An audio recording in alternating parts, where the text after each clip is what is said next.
Liftoff will start in T-minus 10 seconds.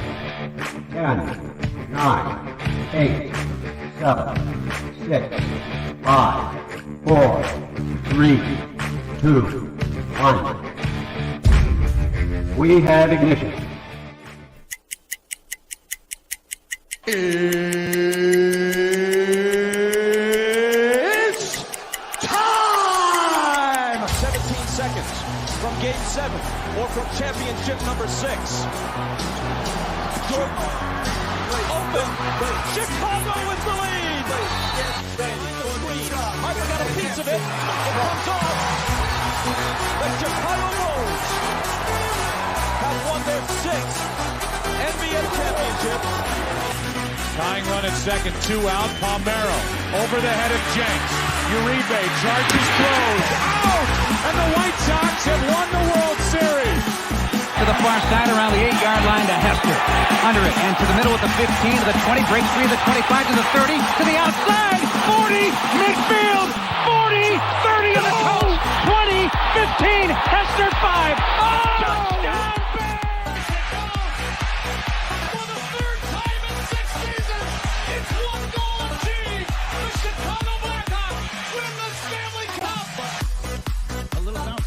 Toward Bryant. He will glove it toward Rizzo. It's in time. And the Chicago Cubs win the World Series.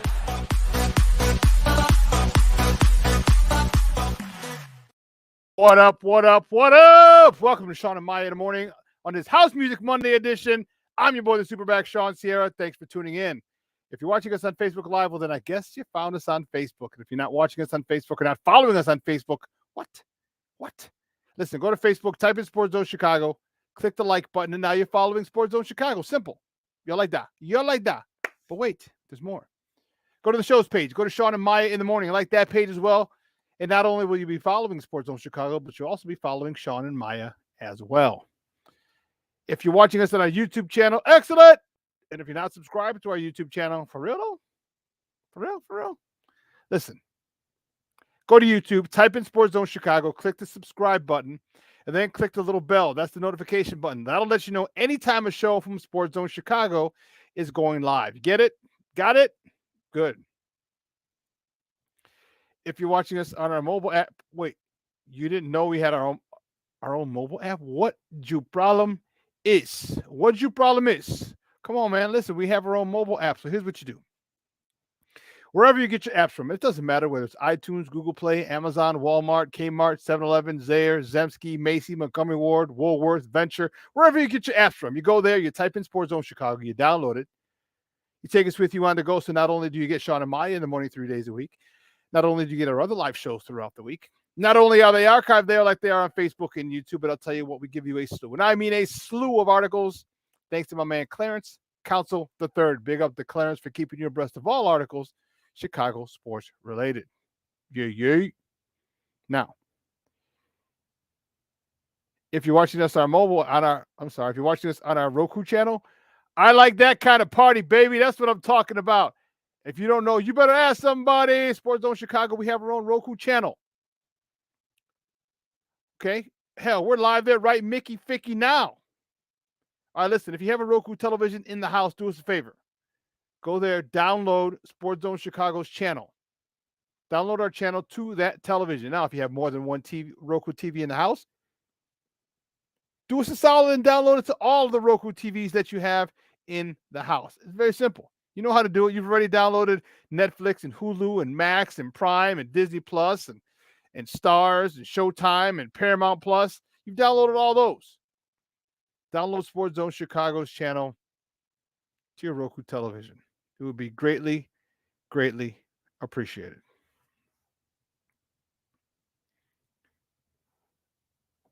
Now, you can also tweet the show. You can tweet us at Sports Zone Shy. That's CHI. At Sports Zone Shy. Now, if you want to follow me, just me, personally online, you want to know what I did? Well, let me tell you what I did. You want to know what I did? Well, here's what I did. I made it nice and easy for you folks. Nice and easy. One handle for Facebook, Twitter, Instagram, Snapchat, and TikTok. All one handle. You see it at the bottom of the screen.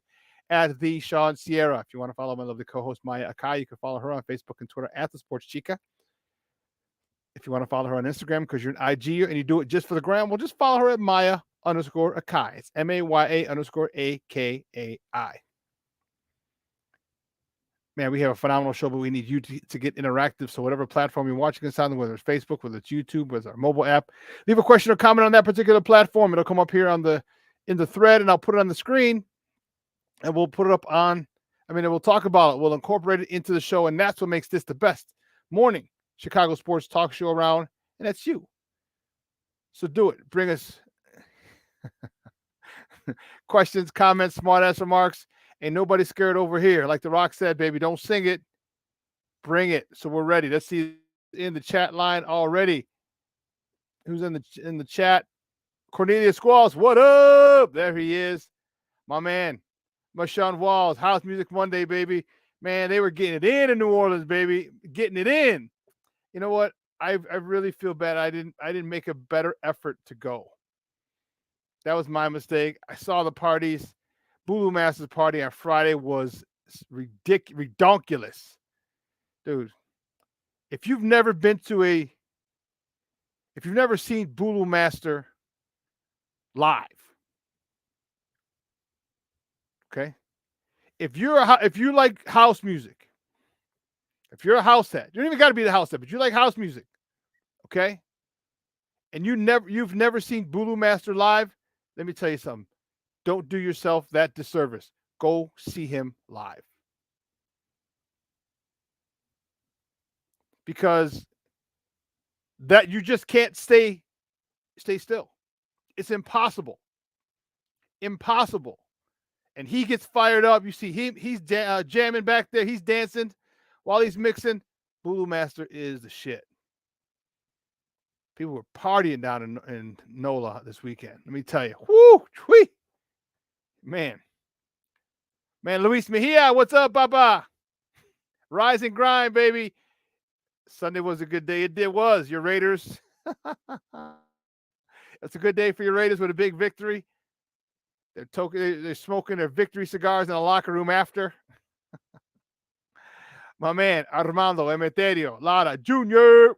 Junior, what's up, buddy? That's what I'm talking about. Oh, for real? And his grandson, Jeremiah. Jeremiah, how you doing, mijo? Thanks for tuning in as well. I'll also send a big shout out to Armando Emeterio, Lara the fourth, Dito. He's not watching because he's at school. But it doesn't matter. Dito, Jeremiah, good morning. Yeah, we got a lot to talk, man. Listen, we have a phenomenal show. Eric Kramer's going to join us today at 10 o'clock. You know what time it is, Monday morning quarterback. And I want to hear his take. Listen, remember, he was all over Tyson as well. He was all over Tyson. Oh, he's better than Justin Fields. I'm like, Eric, come on. I said, really? Really? He's like, I wouldn't ask you if I didn't. I wouldn't say it if I didn't.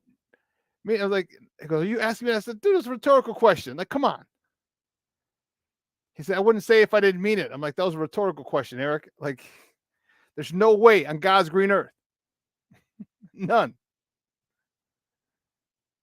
In any universe that Tyson Bagent is better than Justin Fields. None. And we're going to talk to him about it today.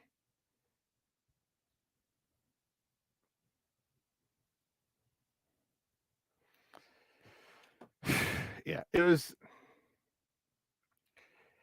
a and here's the thing. With the turnover disadvantage that the Bears had, it was still a one-score game. That's the whole thing. It's still a one-score game. You know, I love it. All right. And what are New Orleans? New Orleans had 87 yards rushing. Okay. Yeah, that hurt because there were some key rushes there that got us. Key rushes is what was killing us. But still, 87 yards. I mean, our run defense is second to none. Actually, we're third, I want to say, in the NFL. So we are second to two people. We're third, first and second. But when you come up from 31st, 32nd last year, good. There's a couple of things I want to say. I love the run defense. Keep it up. Montez Sweat, where the hell were you? Okay? Where the hell were you? You make 2 plays.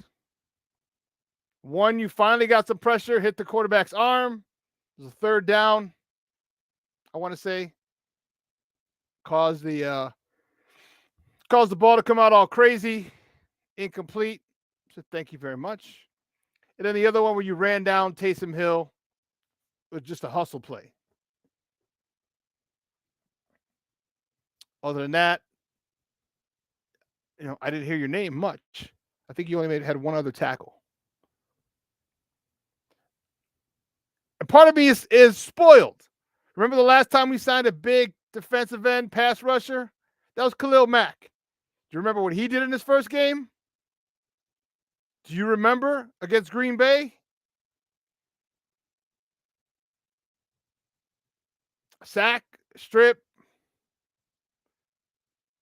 interception, return for a touchdown. Do you remember all that? How crazy we were? I know we lost the game.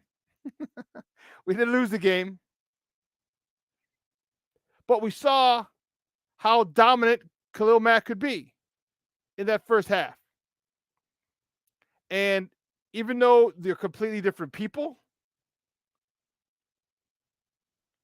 we're still hoping to see how dominant you could be. And you were just a tad off, is what I'm saying. Just a tad. You just couldn't get there.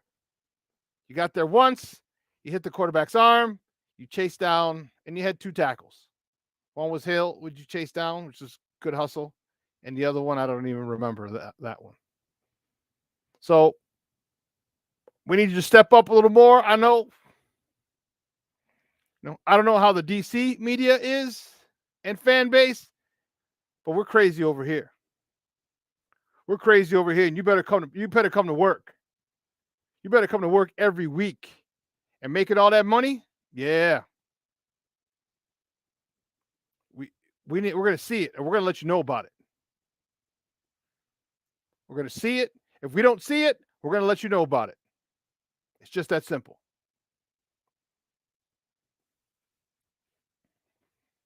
Anyway.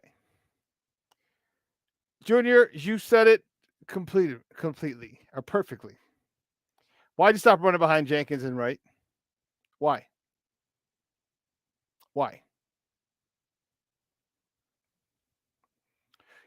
Sometimes Getsy just does this the dumbest shit.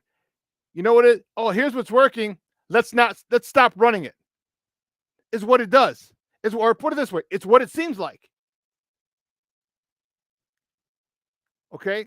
And I was reading on Twitter yesterday. I'm like, you know what? You're right. It said everyone's talking about quarterback controversy, which there is no quarterback controversy. And you national media, son of a bitches, stop. Boomer Esiason yesterday with another stupid take. Well, if Tyson Bagent plays good, they're going to have a paraphrasing. They're going to have a quarterback controversy situation on their hands. And I was like, what? There never was. There never will be a quarterback controversy. Justin Fields is QB1 if everyone's healthy, period.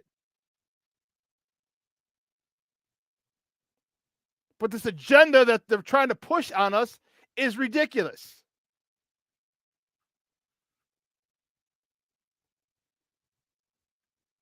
And then after the game, if you watch the post game, they mentioned it, Tyson Bagent, and then he switched the subject.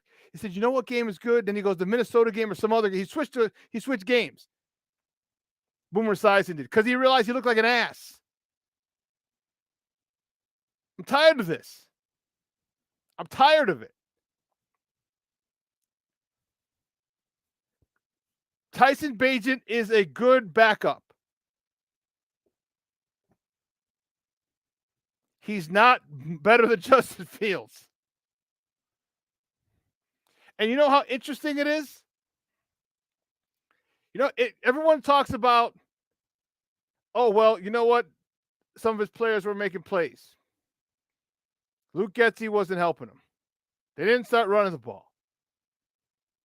Blah, blah, blah, blah, blah, blah. But wait a minute. It's okay for Tyson Bagent, but it's not okay for Justin Fields to have to overcome some of his teammates. Horrible play calling, horrible officiating. Justin Fields has to be able to do that. But it's okay for Tyson Bagent, but it's not for Justin Fields.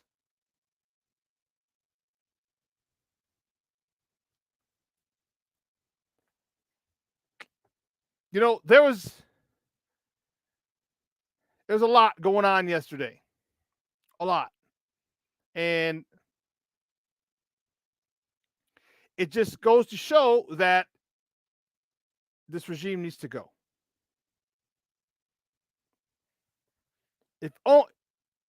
First and foremost, Luke Getsy, you got to go. You got to go. You have to go. You have to go. You have to go. You have to go. 2 weeks ago, you should have been gone.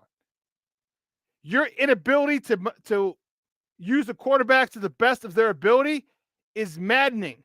Or your refusal to use them to the best of their ability is maddening. Not your inability, your refusal.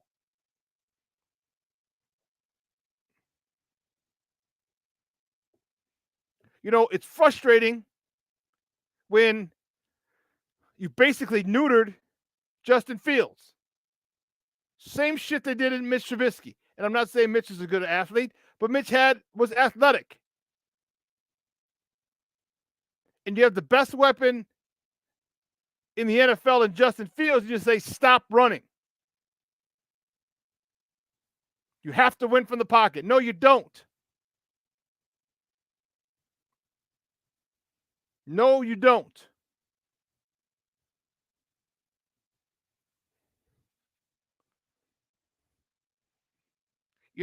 Yes, you want him to run to the left? No problem. No problem. Then you give the running backs the ball more. You give the running backs the God-blessed ball. You know how many carries we had? 32 yesterday. You know why? Because Tyson Bagent had 8 of them. You take those 8 away, that's 24 rushes. I mean, I can see why you gave it to stop giving it to Deontay Foreman. He had 20 carries for 83 yards, a 4.2 average. That's horrible. Oh my God, horrible. We can't have a running back have a 4.2 yard average. What's wrong? Fuck out of here. Ridiculous. Ridiculous. A 1-score game. Defense balled out.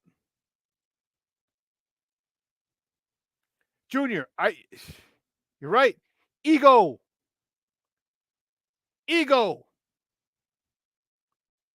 This is maddening. Maddening. Luis, coach's job to coach up the players. Some of these coaches are robbing her. Yes. Perfect. Luis, perfect. Yes. You're robbing us, the city, the fans. You're robbing us of a quality team. You're robbing us of playoff appearances. You're robbing us of, think about it. Who knows what kinds of records would be being set if you played to the strengths of your players, of your quarterback.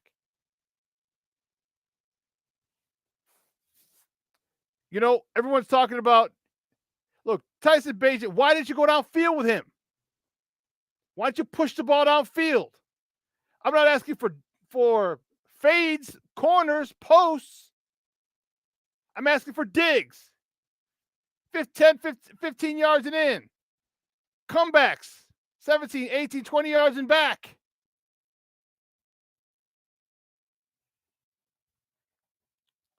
And you stop running Deontay Foreman?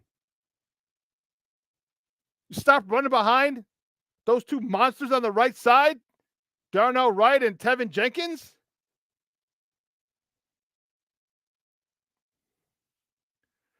Only problem with this, Vernon, is that you're not going to stop them. There's a waiting list for season tickets. And they don't make their money off of tickets anyway. That's not the big thing of that's not the big portion of their money. It's a nice size. The biggest portion is the TV deals, the merchandising, the licensing. That's where their merchandise, that's where their money's made. The TV deals, the merchandising. Hell, you don't think I want to wear this bad boy today? You don't think I want to wear this bad boy? I was fired up. I was like, man, I hope I get to wear this on Monday. Nope. No Bears victory chain today. So Eric Kramer's going to join us at 10 o'clock. White Sox news, Cubs news, Bulls news, Hawks news. Man, we got a lot. We have a lot to talk today. I am fired up. CrossFit this morning was spicy. It was good this morning.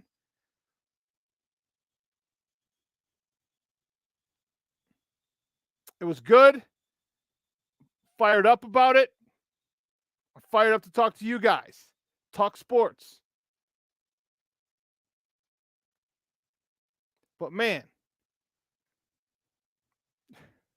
I'm anxious to get back to Soldier Field on Thursday. I'm anxious. You know, does Justin Fields play? I personally wouldn't play him, but I'm okay if they do.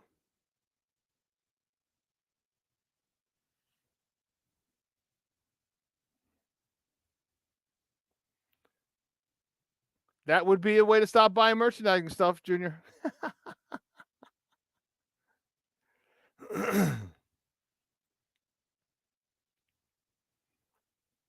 Because you just in case you didn't know, and I mentioned it on here before. You know, each team, the NFL is a non-for-profit organization. That's how it's structured.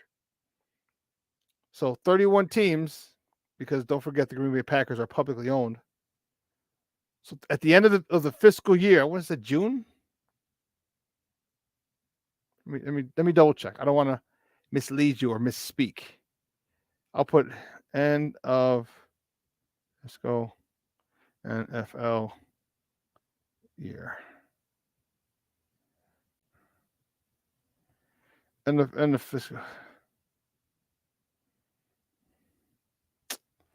Come on, stop it. Stop it.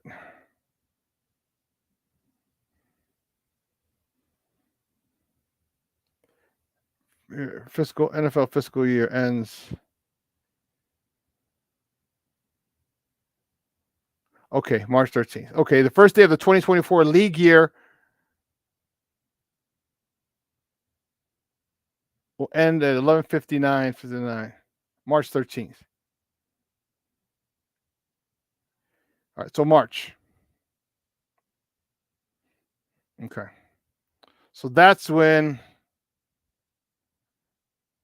Okay.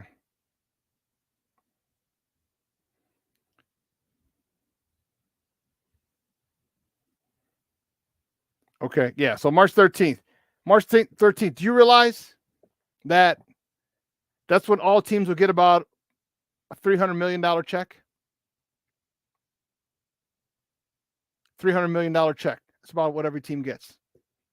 It's over 300 million, I should say. Not even about, it's over 300 million. It was 300 million about 2 years ago. So $300 million plus.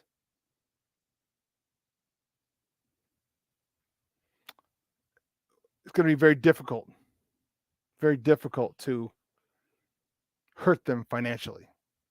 You can embarrass them by not going, but they still got their money. Anyway, I don't know. But yeah, it's you know, I'm watching these things and I just sometimes things are just so obvious and I'm like, how can you see it? Okay, I played football a long time, because I've coached football a long time, I could see it a little better than some people. But not when everybody's seeing the same thing. You don't think that how they could be so tone deaf. Because, see, I don't see them as a team like an organization like either of the Reinsdorf organizations. Reinsdorf, yeah, he don't give a shit if he wins the title. So what? Stay competitive. Make the playoffs if we can. Play in for the NBA. Wild card for Major League Baseball. Let's get that going. Get fans, just tease them enough so they want to continue to come back. I don't see the McCaskies as like that. I think the McCaskies are still kind of meatheads. They want to win, but they don't want to spend. No, I shouldn't say that. They keep making bad hires. They keep making bad hires. You got to stop doing that. They got to stop doing that. You know, now you have Kevin Warren in as president. You have Ryan Poles as GM. Some changes have to be made. And I'm hoping. See, I tried to get out of one of those spaces yesterday on Twitter, and it's just, oh, goodness gracious, great balls of fire. Yeah, that was painful. That was painful listening to people, meatheads, talk. And I got off after about 5 minutes. I'm like, okay, I just killed some brain cells, and I don't have a lot left to kill. I don't have a lot left to kill, to waste. We're going to talk about that a lot today. But first, what we're going to do, we're going to take a quick break. And on the other side of the break, we will get to our top of the morning segment. So don't go anywhere, folks.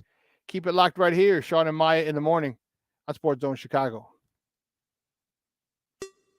Hey, it's your boy, the SuperBack, Shawn Sierra, and be sure to follow Sports Zone Chicago on all social media platforms, on Facebook, Instagram, and our Roku channel. You can find us at Sports Zone Chicago, and on Twitter, we are at Sports Zone Shy. Also, be sure to download our mobile app so you can take Sports Zone Chicago with you on the go.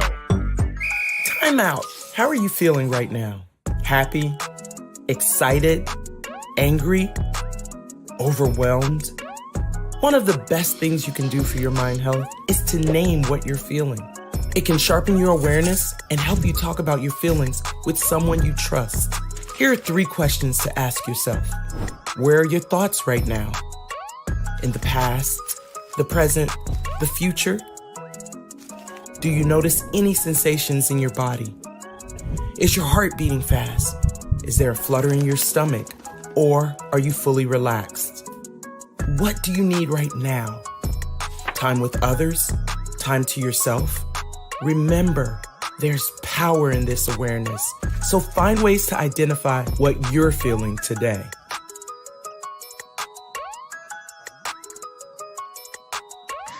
Hi, guys. Hey. Hi, Megan. Hey, Jessica. Megan, you're a tramp. Brian Fitch told me you guys made out. Everybody knows. He said your breath smells like garbage. And he almost puked. He says you're the most desperate girl he knows, besides your mom. How many boyfriends does she have anyway? Lots? Your makeup makes you look like a clown. That zit is huge, zit face. Ugly.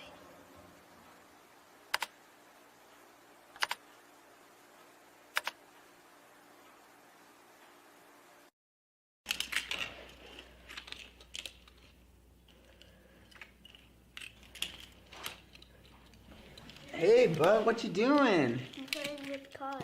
Cars? Can you show me what a car does? Whoa, whoa, whoa, whoa, whoa. Hold on a second. First of all, this is a school zone. So you need to put down your cell phone, stop texting, and let's get to driving. Now you're coming up to a stop sign, right? You need to slow down and stop before you hit that Y line. I want you to look left, right, left. You don't want to get hit by a car going on your left, and to your right to make sure you don't get sideswiped by a guy coming from your right. You're coming, and you see a crosswalk. You better slow your horses down, because the #1 rule of driving is always yield to pedestrians. Now stop, pull over, and you are done driving. Gosh, what do they teach you kids in school nowadays?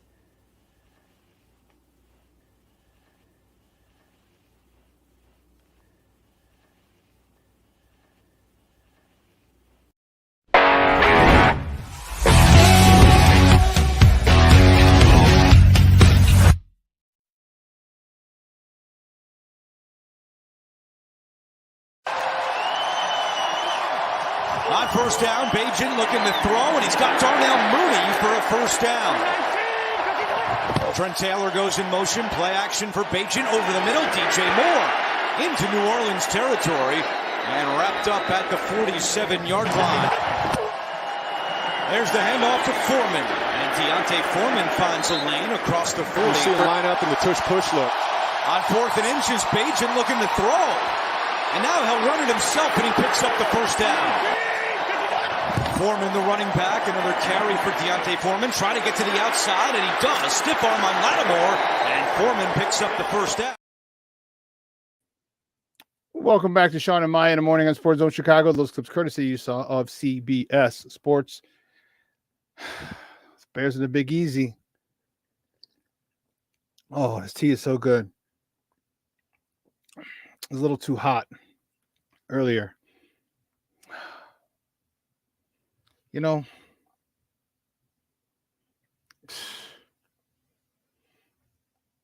let's go right here. Guys, you know how it is. First segment of every show is called Top of the Morning. It won't come just when you want it.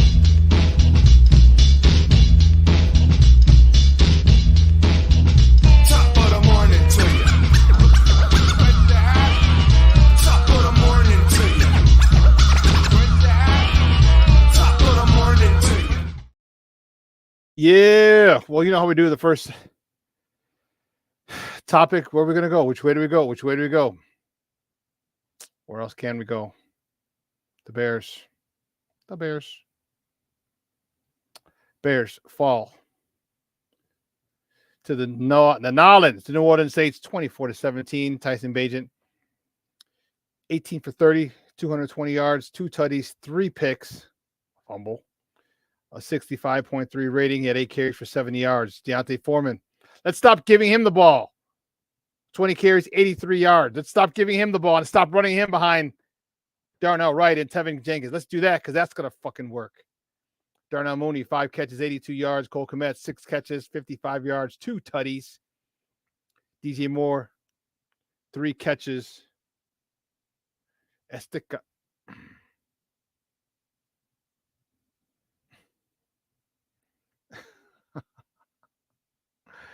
DJ Moore, 3 catches, 44 yards. You know,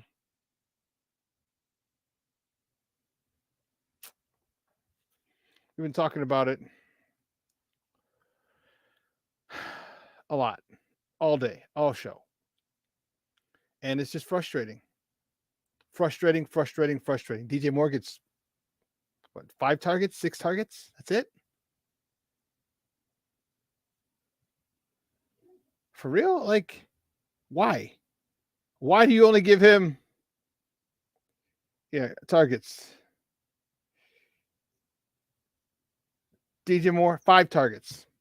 Yeah, that's a good game plan.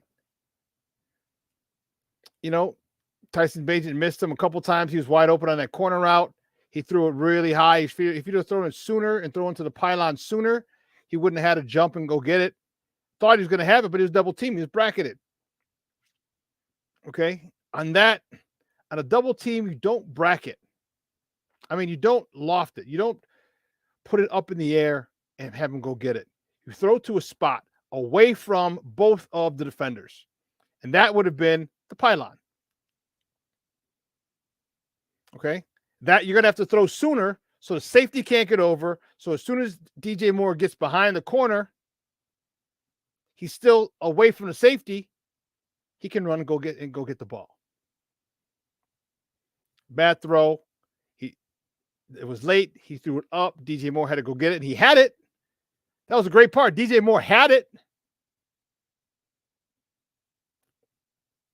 But 2 defenders were able to get it to knock it away.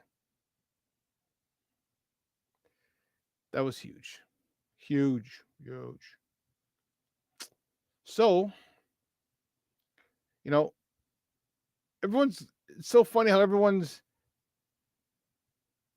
I didn't hear people bitching and moaning about that with Tyson Bagent. It bothers me. It really does. It really, really does. Because if it was Justin, people they would have gone crazy. All of a sudden, everyone becomes an expert in how to when to throw a football when it's Justin when he's off. But we're giving this guy a great grace period. We're giving this guy, we're cutting him a lot of slack. It just bothers me. And hopefully now we can put to rest the narrative that's being pushed upon us by local media and national media. My buddy John Dietz wants to argue. He thinks Tyson Bagent will be a good starting quarterback. I'm like, no, he's not. He's a backup. He's going to do well for us. But Justin is our dude. Period. Don't know what else to tell you. Justin's our dude. Okay? Unless you get the number one team, the number one pick. Then I think it's not what I want to happen, what I think is going to happen. Or what I want, what I would like them to do. But we'll see. We will see. Next top of the morning topic, the Blackhawks. Blackhawks fall to the New Jersey Devils. They're at home on the west side. They lose 4-2. Soderblom stopped 36 of 39 shots. Taylor Hall scored his second goal of the season. Donato scored his third goal of the season. Assists were by Johnson and Kaiser, each their second. Andreas Athanasiou, had his fourth helper, and Dickinson had his third helper. It would have been a much closer game. It would have been tied 3-3, but a beautiful, beautiful save by the goalie, by Detroit, New Jersey's goalie. Man, wide open net, and he dove across and was able to block the shot going in. It was amazing. It was amazing. It was amazing. And that would have made it 3-3. Or that would have given the Hawks an extra goal, and then they would have fought it out. They got an empty netter to make it 4-2. But I told you what, remember what we talked about. This team's going to be exciting. This team is going to be exciting. They're going to lose some games, but they're going to be exciting. The last game over the weekend was a Friday night's game. Where they got blown out 8-1. Only goal was Connor Bedard. Connor Bedard sniped it past the goalie. My goodness gracious. Great balls of fire.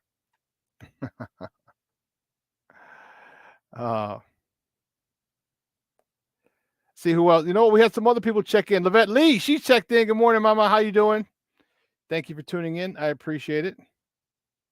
And Shorty, Mr. Shorty's in the house. Yeah, what did you said something, Shorty, about Dan Hampton saying something about maddening. I'm trying to think of where you said. Oh, so it was Junior who said it. Junior said Hampton said the year the Bears went onto this dark path was when Hallis passed away, and they gave the organization to Michael McCaskey. He said when Finks left, that was it. Yeah.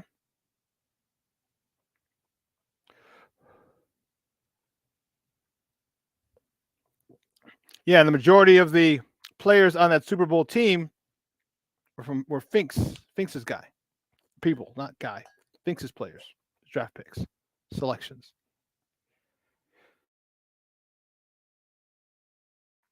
Excuse me. I think you're right. We still hadn't. You know what? You talk about Velus Jones or Braxton Jones? Because let me tell you something. If it's Velus Jones, okay, I get it. I understand. I get it. But let me tell you something. Braxton Jones, I watched him a few times. His ass has been in the weight room. He has definitely improved his strength, his ability to anchor. Man, Okay, you were talking Bayless. I figured as much. But let me tell you something. I'm impressed. And we've been talking about get this left tackle get Olu from Penn State, get Braxton Jones. You might not have to do that. And I don't think Braxton Jones is going to Pro Bowls, going to Canton. No. But he will be more than serviceable at the left tackle position. He's a really good run blocker due to his footwork. And everyone here in Chicago knows we love footwork.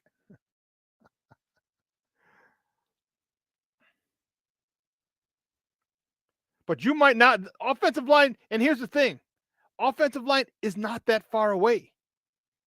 It's health. That's the only issue is health. Because you mean to tell me you have Darnell Wright and Tevin Jenkins on the right side, or Nate Davis, and then you have Nate Davis or Tevin Jenkins on the left side, and Braxton Jones. That's 4 or 5 good linemen. We just need a center. We need a center. We need a legit center. Now, if you go out and draft one, cool. If you go out and sign one in free agency, even better. Even better.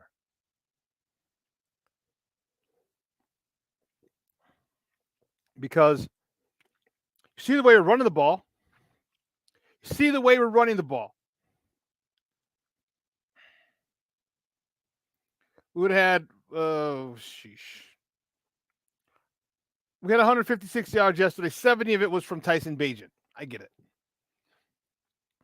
It doesn't have to be from Tyson Bagent. He'll give us some, but stop taking the ball away from Deontay Foreman. Stop it. Like, I can't get this. And Terrence, you asked, why is Bayless still on the team? Because he's one of their top draft picks, a third-round pick. They're trying to make it work so they don't look stupid. That's why. That's literally why. They're giving him every chance. Every chance they're giving him.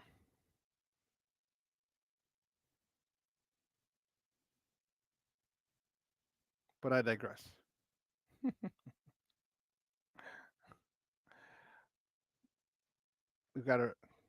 We still have more top of the morning topics.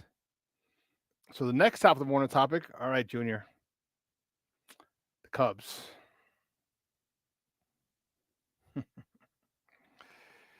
The Cubs yesterday had some postseason hardware.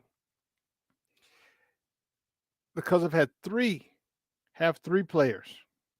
There's a great picture by Steve-O.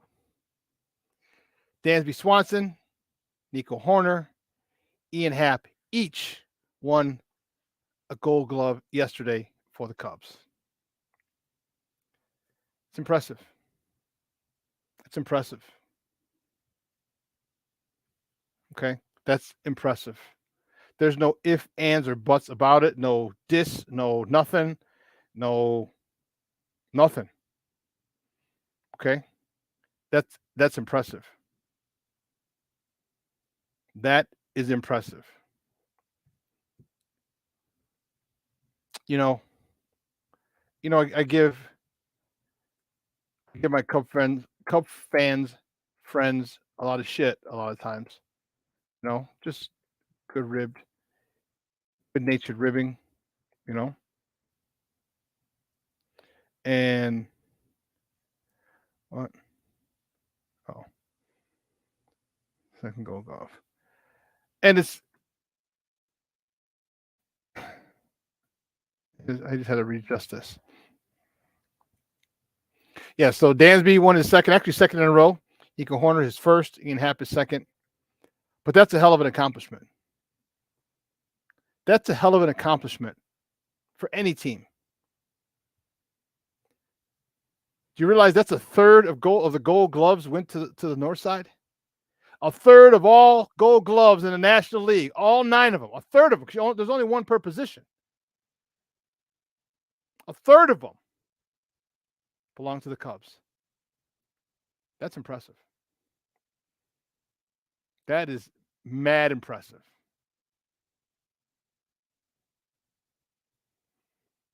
You know, hats off to these. And here's the thing. This is why the Cubs are in such a better spot than my White Sox. Okay? This is why. Is you play good defense. You play good defense. That is the way to win. Now, you might not win. You might not outscore people. Okay. But that's not the point. The point is you play good defense. That's the building block. It needs to start with defense. And it does with the Cubs. It does. You know, think about it. You got these two guys.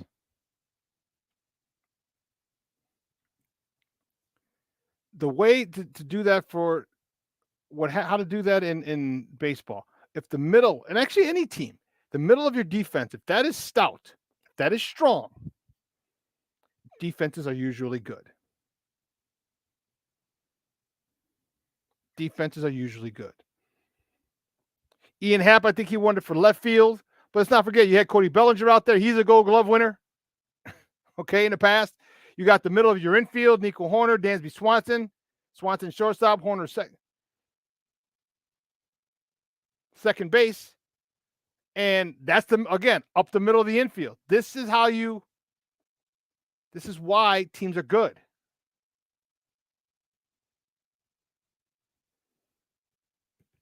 The middle of your defense, if that's stout, you have a good chance to win.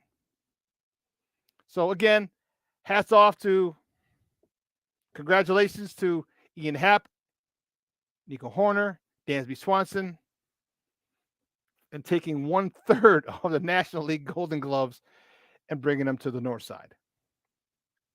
Congratulations. That's pretty dope, I gotta say. In other news, the next topic, staying with the Cubs. The Cubs. You see it at the bottom of the screen. The Cubs. They picked up the $16 million option for Kyle Hendricks. It's important. I think that's important to have him back. I think he's the longest tenured Cub now. The longest tenured Cub. And you also picked up a $6 million option for Yan Gomes. Catcher Yan Gomes. So you're bringing back people who are, keep stability. You want, when you're looking at players, you don't want a whole bunch of turnover. And I get it. Nothing ever stays the same. But the longer you can keep the majority of your squad, of your core together, the better you are. The better you are. And now you got to go get another free agent. You have to go get another high-priced producing. Got to produce. But you got to go get another free agent. I'm talking about Soto. That'd be nice. Hopefully you can re-sign Bellinger. That's going to be pricey. But hopefully you can get it done. Stroman opted out as well.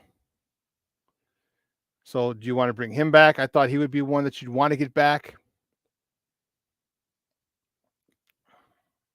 So there's a lot of work to be done here for the Cubs in the offseason, but I digress. Kyle Hendricks, the professor, will be back. Yan Gomes will be back as well. Speaking of that, next up, I want to talk about the White Sox. The White Sox have declined their $14 million option on shortstop Tim Anderson, making him a free agent. All right. This is from courtesy of the White Sox on their social media. saying thank you, Tim, for all basically thank you, Tim, and it's for all he's done. And if you see at the bottom of the post on Instagram, Tim Anderson said, "Thank you, Southside." It was really tough, man. It was really, really, really tough to see how that played out. It really was. I think a break best for both parties. Tim has to get his life in order because it was affecting his play on the field. He was one of the youngsters. He was one of the faces of this. He was the beginning of this whole thing. I met him back in 18, 17, 18. I'll tell you in a second. I met him back then, and youngster. He was just trying to make a name for himself, trying to, hoping to start. Here it is. Yeah, January 2018, Sox Fest. 18, 19, 20, 22, 23, 6 years. So much has happened in 6 years. So much, And it was, all of Sox Nation had a lot of hopes, high hopes for this guy to be one of the leaders. And it just didn't work out. Part of it didn't work out because of some of the decisions management made. All right, you keep changing managers all the God blessed time. All right, you took Ricky away from them. And here's the thing.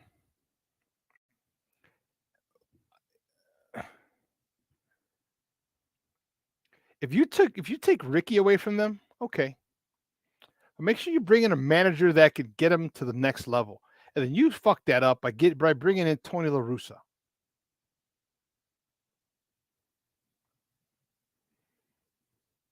I'm telling you, Ricky Renteria never, ever, ever wants to set foot or will set foot in the city of Chicago. He wouldn't even transfer at O'Hare. He'll make sure he'll take a different flight if he has to lay over in O'Hare. He's not doing it. And they screwed him over. North side screwed him over. South side screwed him over. Except the North side, when they screwed him over, they did it for a reason. They did it to get to the World Series, and they won it with Joe Madden. South side, we did it just because they're stupid. But Tim Anderson, remember, they were fun. They were exciting. Ricky's boys don't quit. All the fun they were having, they're starting to win. Then you go bring in Tony La Russa? What?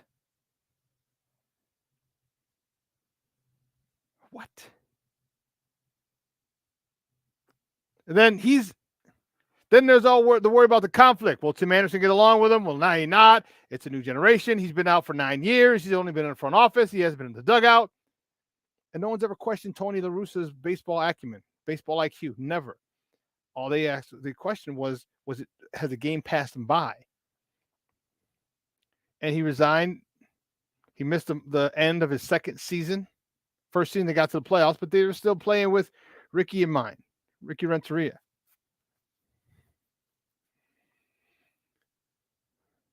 Second season goes by. What are they, 81 and 81? Missed the playoffs.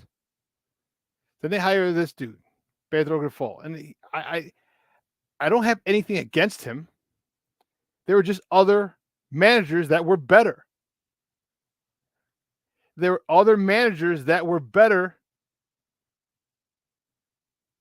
than Pedro Grifol. And that's the issue. That's the problem I'm having. Is the White Sox insist on bringing people in that they can control. That's how you know they don't want to win. That's how you know they don't want to win. Because if you want to win, if you want to win, you get the best man for the job. Okay? You get the best man for the job. And when you just want to control, when you want to be the GMs, Rick Hahn, this was under his watch. When you go get a guy from Kansas City that's been passed over 3 times for the Kansas City Royals managerial position, why the fuck would we want him? And I was trying to, be positive on this whole thing, but at some point, got to call a duck. This man here, Bruce Bochy, was available to us last year. And you know what the White Sox did? They didn't even bring him in for an interview. This is a 3-time, as of last year, a 3-time World Series winning manager, 2010, 2012, 2014 with the San Francisco Giants, and you don't even bring him in for an interview? You don't bring a 3-time World Series winning manager in for an interview, but you claim you want to win? They're full of shit.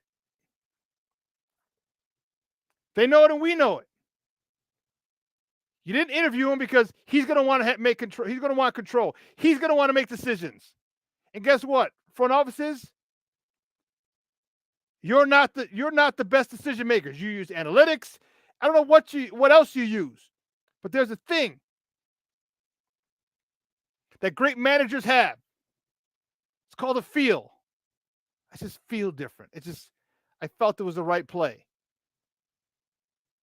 You're into the game as a manager. You feel every game. You feel the emotion, how the game's going, the flow of the game. You make decisions based off of that, in addition to stats. From the front office, you make decisions from stats. And to not bring Bruce Bochy in, Bruce Bochy, look what he did in his first year with Texas. Now, granted, Texas spent money. Oh, no, the Sox would have had to spend more money. Oh, my goodness.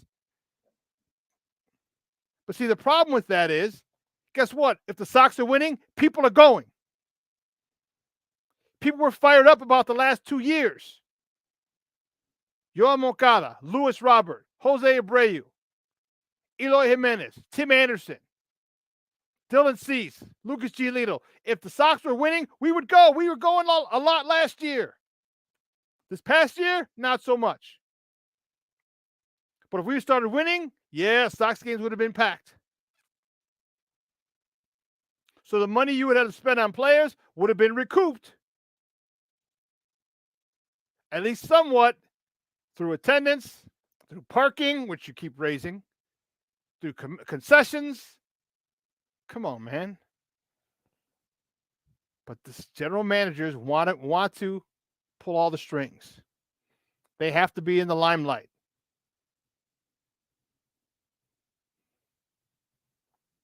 So he goes to Texas. They win a World Series. Unbelievable. Actually, it is believable. Anyway, last one, the Bulls.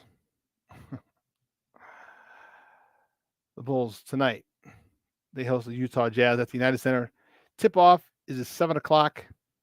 That game is on NBC Sports Chicago. And if you want to listen to it, it is on 670 AM. The Score is their flagship station. So Eric just got a hold of me. He's running late. All right. So we're going to start off. We're going to take a quick break. And then the other side of the break, we'll start off with some Bears talk. Okay. And when he checks in, we'll jump in with him. All right. Let's see what we got here. Terrence, we'll talk about this a little more. Yep. Brian, thanks for tuning in. I appreciate it. I don't worry about it, Cornelius. That's cool, man. That's cool. We all have life. Life gets in our way sometimes. Don't trip. But listen, let's take a quick break, and on the other side, okay, we'll have some Bears talk because it's basically what it is. So don't go anywhere, folks. Keep it locked right here. Shawn and Maya in the morning on Sports Zone Chicago.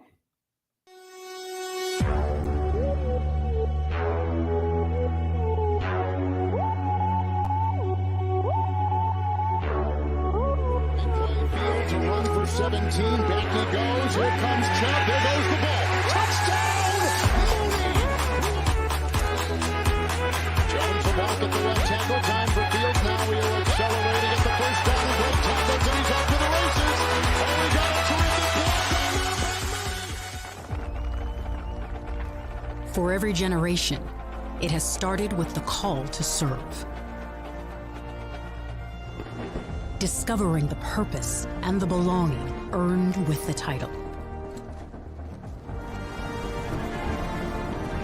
Learning to dig deep and push through adversity together.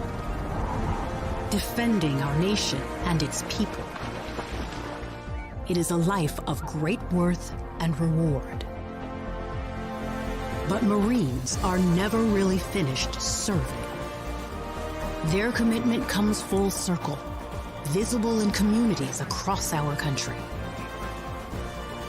This is Semper Fidelis, always faithful, always Marine, marking a path for the next generation. So I've come up with the family emergency plan. Great. What is it? It's difficult to talk about, so I'm not telling you. How will we know what to do? You won't. I'm so glad I won't have to remember anything. And me too. Thanks for this, sweetie. Talk to your kids about who to call, where to meet, what to pack. Search Ready Kids at nyc.gov or call 311. This year, my mom got me the perfect bag for back to school. These colorful binders help me stay organized. These headphones are just what I need for studying. These new sneakers are just what I need for the new year. This jacket is a real must-have. My parents got me the skateboard I wanted. It's pretty cool. These scissors really come in handy in art class. These colored pencils, too. These new socks? They can be a real lifesaver.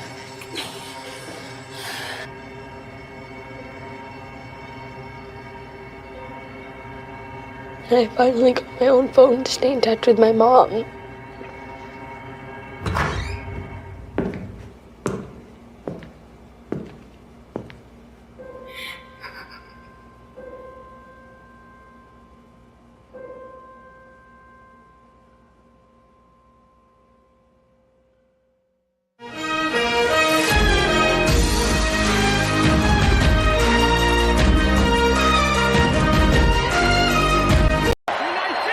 Chicago in the red zone, where they are tied for fourth this year in touchdown percentage. Bagent looking deep for Cole Kmet. Oh, what a catch!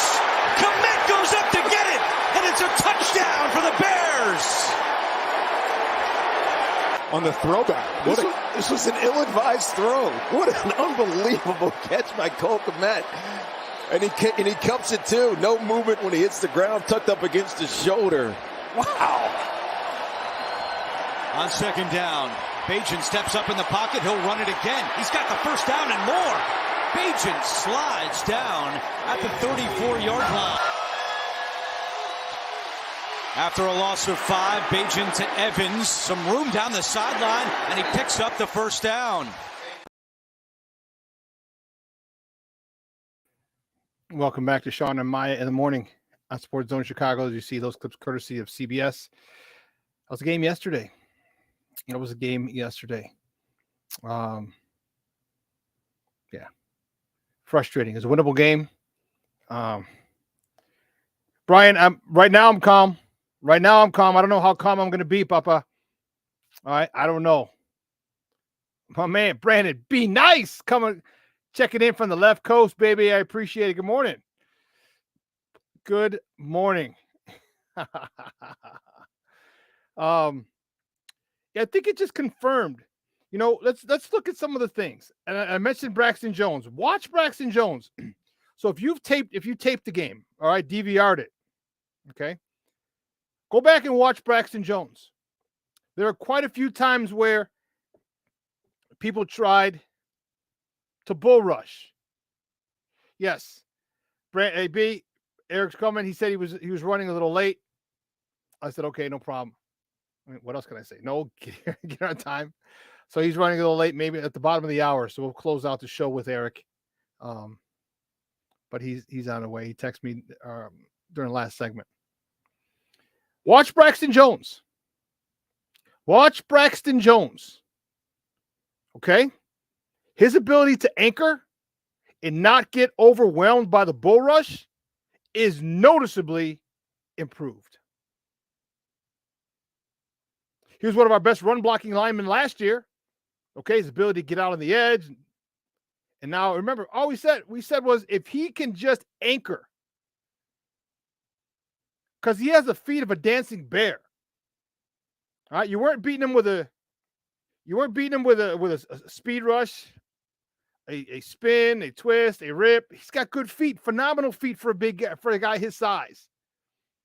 All he had to do was work on the bull rush. He couldn't handle the bull rush last year. So people stopped trying to spin and twist and do all this other stuff. They just ran through him, and it was a problem. Well, he fixed that problem. Hats off to him to make himself a better player. So now we might not be looking for an offensive tackle, and we don't need a stud left tackle. If Braxton Jones continues to give us the play he did last year, especially on pass pro, or improves pass pro, because now you really can't bull rush him and be effective. So that's one position the Bears aren't going to have to deal with. Yes, of course we want Olu. Of course we want other people, another stud left tackle. But listen, if you can get a guy there that's more than serviceable, that's above average, not great, just above average, average or above average, you have that position locked down. Now you're taking one of the key positions, one of the most important positions, one of the highest paid positions, and you've made it work in your benefit.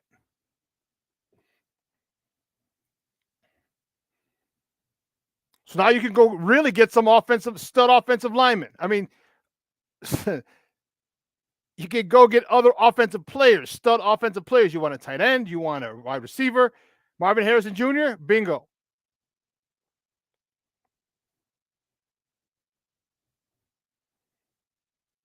You want the tight end? I can't think of the tight end's name off the top of my head. Bingo. I say get a center. What's the one center that everyone's talking about? I can't think of his name off the top of my head right now. Don't get me wrong. I hear you.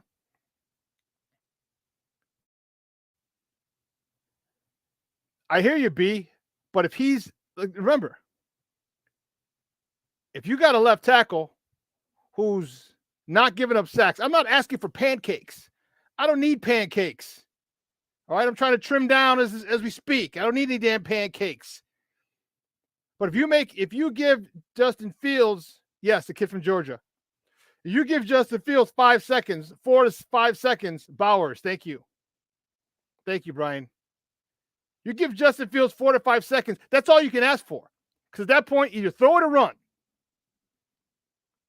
Throw it or run.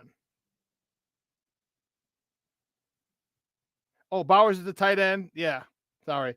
And Van Pratt is the center. Van Pratt. Yeah, Van Pratt B. That's the center.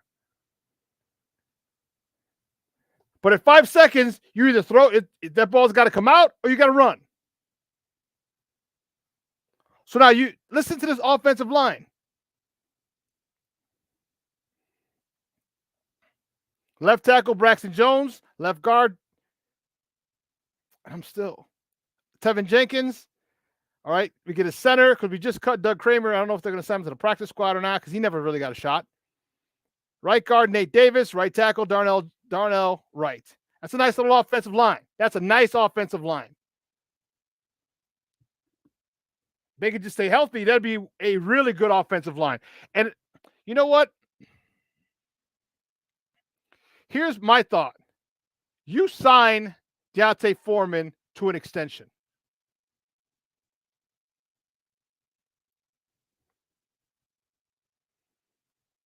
I like Khalil Herbert. I do. He ain't D'Onta Foreman.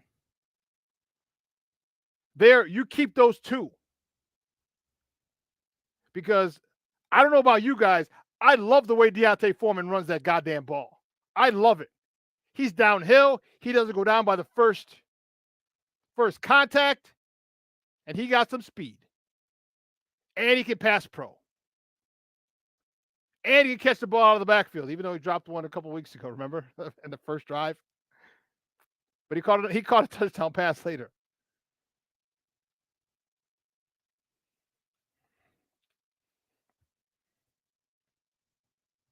So I think to fortify this offense, because I think this draft is going to be offensive heavy. First two picks are going to be offense. Should be.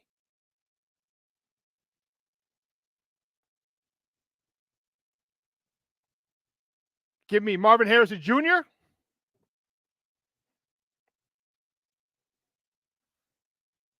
B, yeah.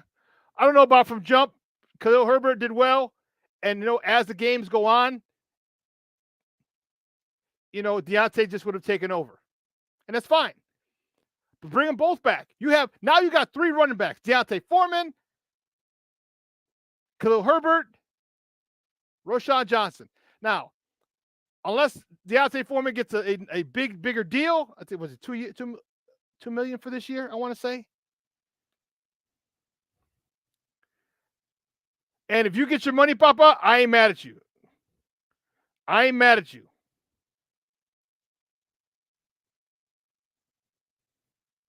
Okay, then leave, go somewhere else. I hear you. We're running backs, they are devalued. So if you can get your money, do it. Yeah, 1 year, $2 million.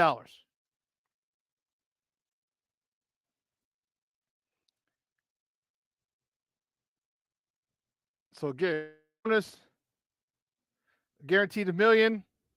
Okay. I'm thinking about re-signing him. So now I literally have 3. And you could tell him, say, hey, listen, you can go, if you want money, cool, go somewhere else. I got you. No harm, no foul. I get it.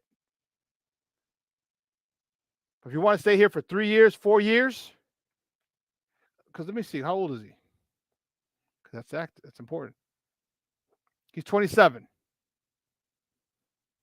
So you get 3 years here, 28, 27, 28, 29, give him a 2-year deal. 28, 29, maybe, you know what I mean? And now you rotate. What you're doing is you're fortifying one position with 3 legitimate players. And believe me, I know running backs, we want the ball. We want to be the bell cow. Unfortunately, in 2023, that's not how the NFL works. Hell, the Titans are trying to get rid of Derrick Henry. He had him on the trade, on the chopping block, the trade block.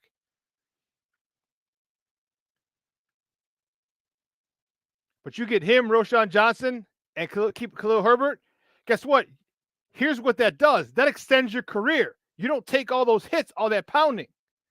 So when you talk about running back in 30, well, it's now all of a sudden those hits that have come up that have accumulated because you're the bell cow, don't accumulate. That's a nice running back room. So now we got that. We got the running back room. We got the offensive line. Wide receivers. DJ Moore, stop targeting him only 5 times. There's no need for it. Tyson Bagent, throw him the goddamn ball. He was open plenty of times and missed. And I get it. He was bracketed at times. Cool. But when you know it's man, then you have. Here's my deal. I'm sitting here and I can tell you what to do in man. If they're in man, so DJ Moore is going to be the motion guy, period.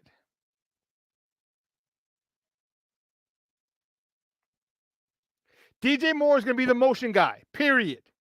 He's going back and forth. Why? Because I need to know if it's man or not. And if it's man, I'm running him on crossing routes. I'm running him on posts where he gets to run away from people. Or I'm putting him in a bunch. I'm motioning him into trips. And we have in, out, up, whatever it is. He's going to get screened. His guy's going to get screened or picked. Make it confusing for defenses, because what's going to happen, two people are going to jump to DJ Moore, and the other receiver is going to be wide open. You hit him, let him run. Like, this is not rocket science. This is not.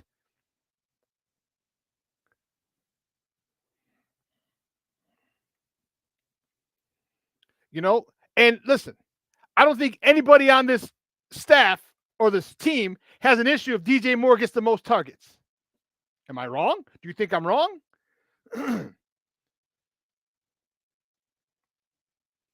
Because the more targets DJ Moore gets and the more catches DJ Moore gets, guess what? The more pressure that's going to go on him. The more defensive looks that are going to go on him. Guess what? That means the more opportunities other people have, because they're shading and shifting and focusing their defense on him.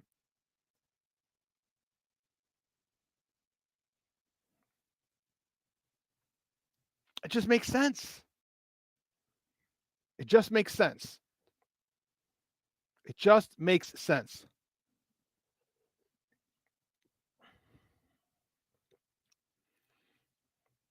Now, here's the thing. And I agree with you, B. If Justin finishes the season strong, okay, has he got 8 games left? You know what's really funny? He still can easily get 3,000 yards. He can easily get 3,000 yards, having missed, 3 games, 4 games?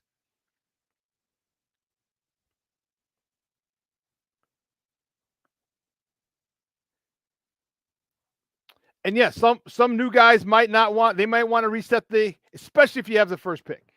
Some guys. But here's my thought. Will the Bears go get a new coach? Because that's going to be a problem. Because if you go get like a Jim Harbaugh, look at all the shit that's going on in Michigan. He's going to be out real fast. He might get suspended or told not to come back as early as today. And I know it's something that the McCaskies might frown on, but he's one of theirs. He's a Chicago Bear. They drafted him out of Michigan. He is one of their own.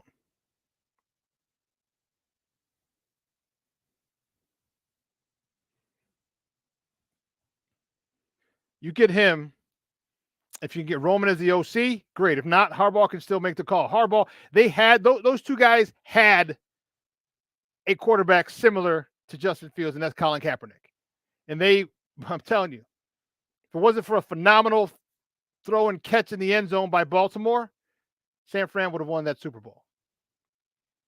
Baltimore, beautiful catch, beautiful throw, beautiful catch. It is what it is. There's got to be a winner, got to be a loser. But he knows how to use quarterbacks like this. They are different athletes. They're different breeds. You must coach them different.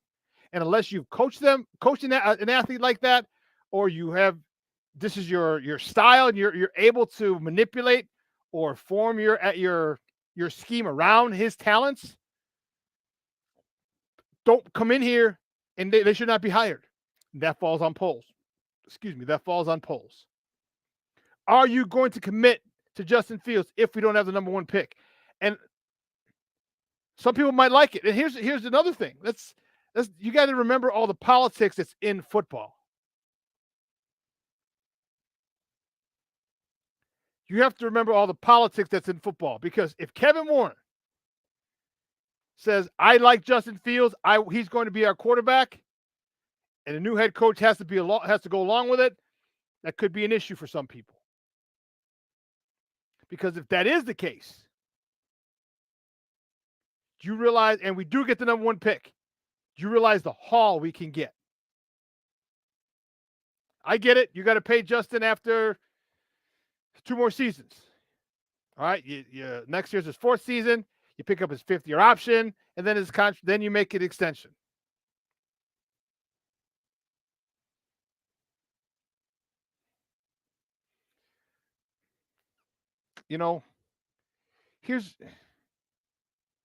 Here's my thing with Caleb. Everybody talks about Caleb this, Caleb that, Caleb, and I'm not doubting his talent at all.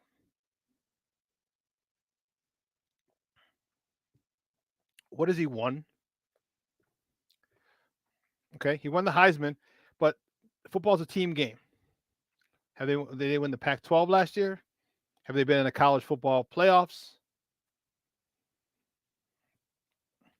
Answer to both of those questions is no. And then you can say, and then the argument comes, well, this team this year is blah, blah, blah, blah, blah, blah, blah, blah. Exactly. Because coming out of college, Justin Fields took his team twice to the college playoffs, once to the national championship game. Shows you with talent around him, he's good. That boy good. That boy good. All of my Coming to America people, you know what I'm talking about. That boy good. Now, if you want to make it a business decision and say, okay, you get to restart the clock, okay, I understand that. But you don't know that Caleb Williams he's not guaranteed. You don't know that. He could.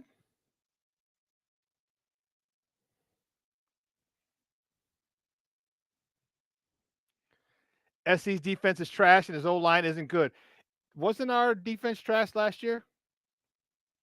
Didn't we gut this whole team? The defense, trade Roquan Smith, trade Robert Quinn, didn't resign Akeem Hicks. Didn't we do that?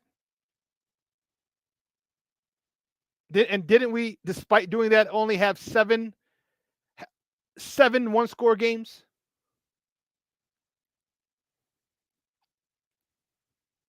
Seven one-score games? And let's not get it twisted. And you're saying everything they won is because of Caleb? Okay. Guess what? When you're dealing with kids on scholarship, you're not dealing with the best of the best. You're top heavy. Was it Utah? UCLA, maybe? Oregon?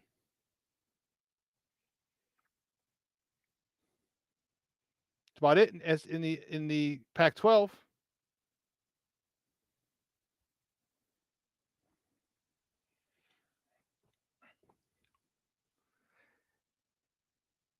And here's you're saying Caleb's a better prospect. Okay. Because a lot of people jump on something. I'm not saying Caleb's not good. Let's not get that twisted. I'm not saying that at all. Kid is really, really talented. Okay. But I'm watching what can he do that Justin can't? Because for you to say that he's better now, because some people said, I'm not saying you, B, but other people have said, well, he's a better passer than Justin is now. And I'm like, this guy hasn't thrown one pass in the NFL.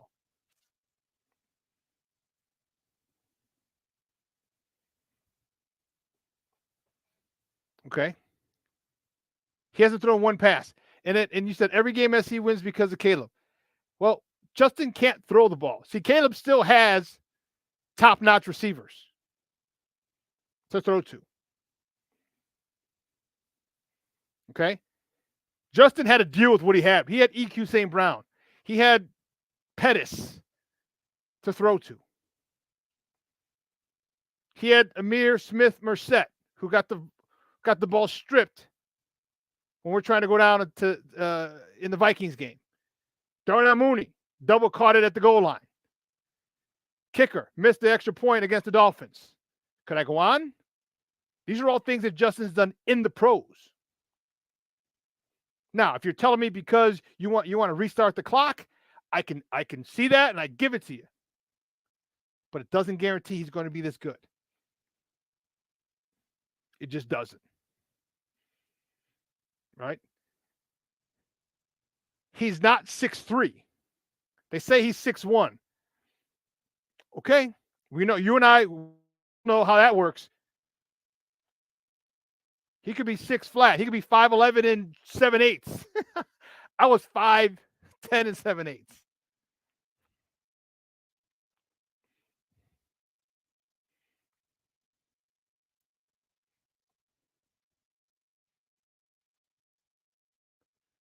He's got good wide receivers. He's got good wide receivers at Southern Cal. Now, granted, I'll say I don't know about anywhere near. I think they're good. I think the talent was better at Ohio State, but this not SC's receivers are nothing to sneeze at.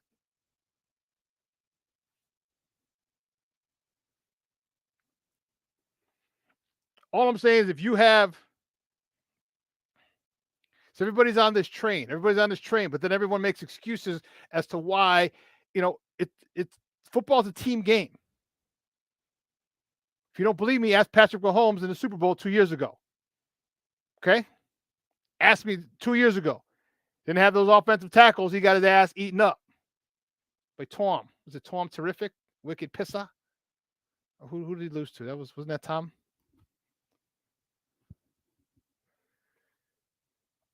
Okay? So if you got a quarterback like that, okay, you get a quarterback like that,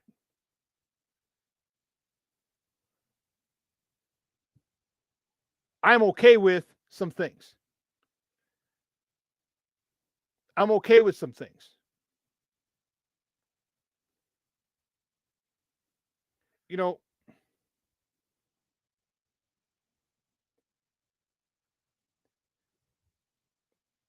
Just because you're saying all of Justin's wide receivers are first rounders. Very true. But at the expense of what? The talent level the talent level drops off drastically from receivers at Ohio State. Or the DBs, I should say. So the DBs you play, there's a couple good ones, but you're still playing the Indianas, the Northwesterns, the Penn State.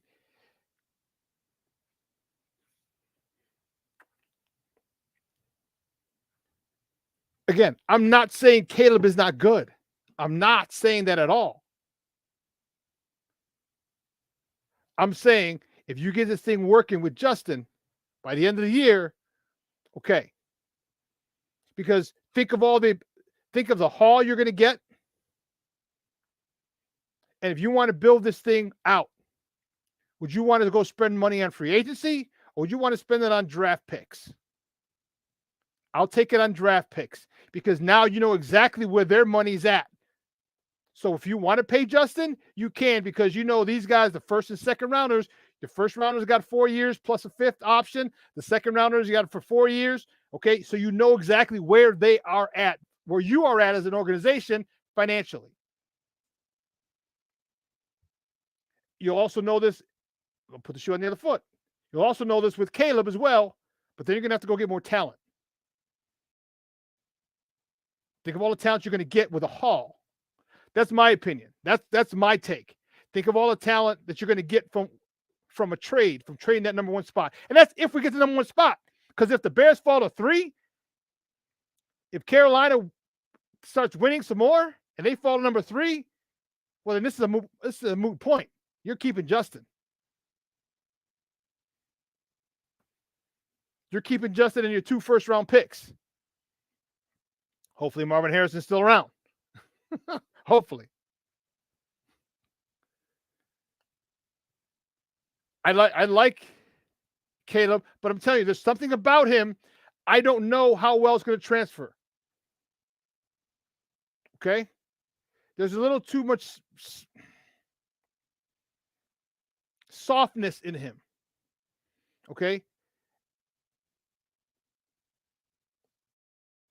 The fact that he went and people are going to look at this, and I love passion for the game. I do. But that didn't sit well with me last week when he went up and was crying with his mom. It didn't sit well with me. Okay? It didn't sit well with me. Okay? And I'm not saying you can't have passion for the game. You better have passion for the game. I'm saying don't run a mommy when shit doesn't go well. You're in a man's sport. You're making how many millions of dollars with all your fucking commercials now? How much? All right, you're doing what you Aflac, you got the Subaru for Heisman. You got all this NIL money, and you want to go cry to mommy when you lose a game. You stick with your teammates and you're the leader, then you fucking be the leader for them. What kind of leader is that when he runs to his mom because they lost the game? I get it. You might have a great relationship with your mom. I got a great relationship with my mom. But this is football. And if this is... No. What I'm saying is there's something about I don't trust him being great. That was one example of it. I'm telling you, I want emotion. I'm not saying I don't want emotion. I want emotion. If he's crying, I want him crying next to his offensive lineman. I want him crying next to his running back. I want him crying next to his wide receivers. I want him crying next to his defensive players. I want him crying with the team. That's what I want. I'm not holding the emotion against him. But to leave the team and go up in the stands with your mom and cry, that didn't sit well with me.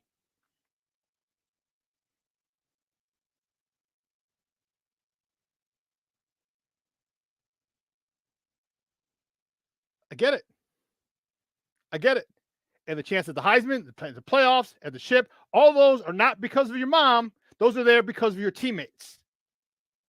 Celebrate and be sad with your teammates. That's where I'm at.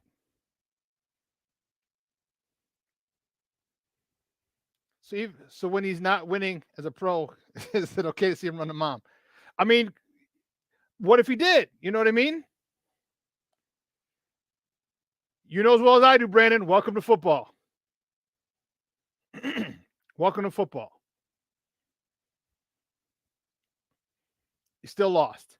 And that's the great thing about football, the finality of it. The finality of it. You can have a great game, and all of a sudden one guy fucks up, lets the dude through, you blocks a punt, scoop and score, game over, and you had a phenomenal game. That's why football is the most interdependent sport around, which is why you celebrate and you mourn and you cry with your teammates. That's why. You don't leave and go into the stands with your parents.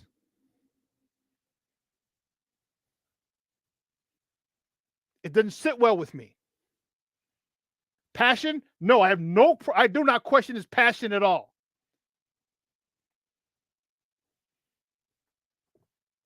You go celebrate with your team and you console your teammates when they lose. You're the leader. You're the Heisman Trophy winner. You're the #1 draft pick. You're the next coming of the best quarterbacks ever. So then you be the goddamn leader. What if they wanted to cry? What if your teammates wanted to cry? What if your teammates realized now we're not going to the ship?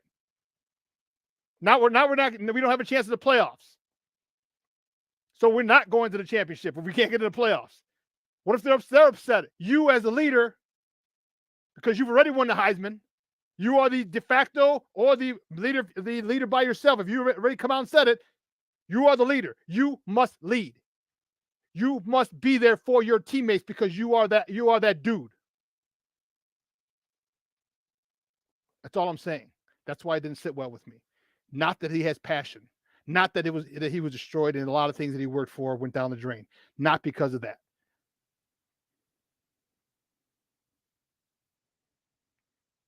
It just didn't sit well with me.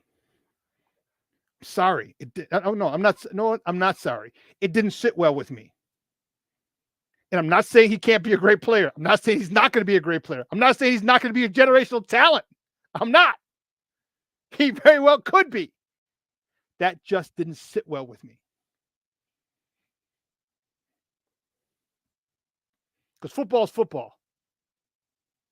And believe you me, so many players would have had an issue with it. If you got some dogs on your team, yeah. Let me ask you a question. You think he would have done that if he was playing with Ray Lewis at Miami? You think he would have done that if he was playing with those guys? The 0-1 Miami team? His team lost and he ran into the stands to cry with his mom? You think?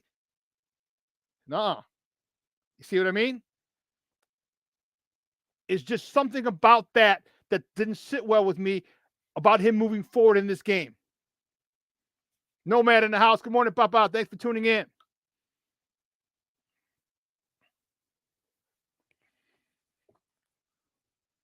So, and trust me, I want to like the guy a lot. One of my college buddies, my running back. We were running backs together. He was a couple years younger than me. My fellow running backs at Holy Cross. Coached him in high school. Was that in New York last year for the Heisman, the whole nine. Sent me a picture. Him in the hotel room and him and Caleb. It was dope. So I will root for him if he's a Bear. Believe you me. But I'm not going to forget that. I'm not going to forget that. Great point, Nomad. Great point. He should have said, get your ass down there, be there for your teammates. And this is what I would always tell my players. You win together, you win with class, you lose with class. You win together, you lose together. You lost, you left your team and went to your mom.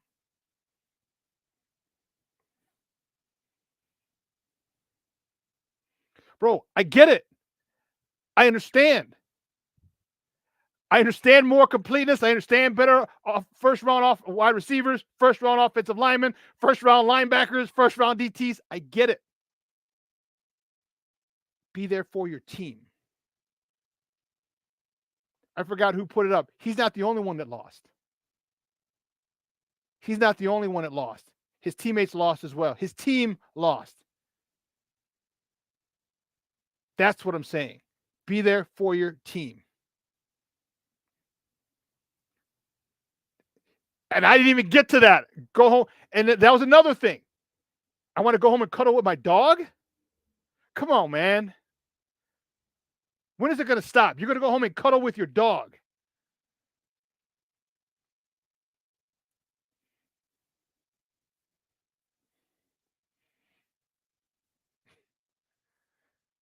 Because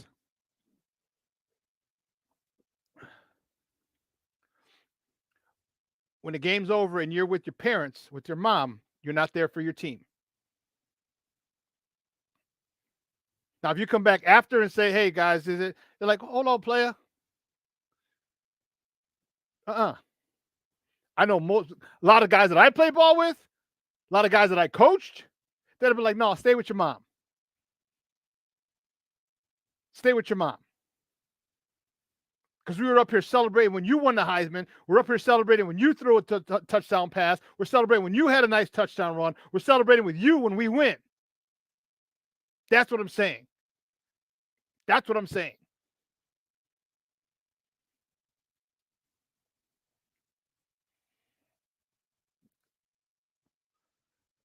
He said, Caleb Williams at the end, after they lost the game, he said he wanted to go home and cuddle with his dog. He said it twice. That's what we're talking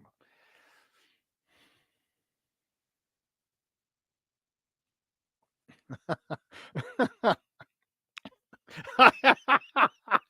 I ain't mad at you, dude.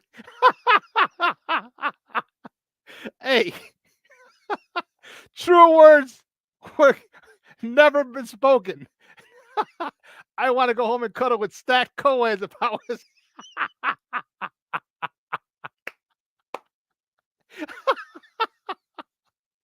Dude, you go to USC. Do you understand the amount of 8, 9s, and 10s and 10 pluses there are on that campus?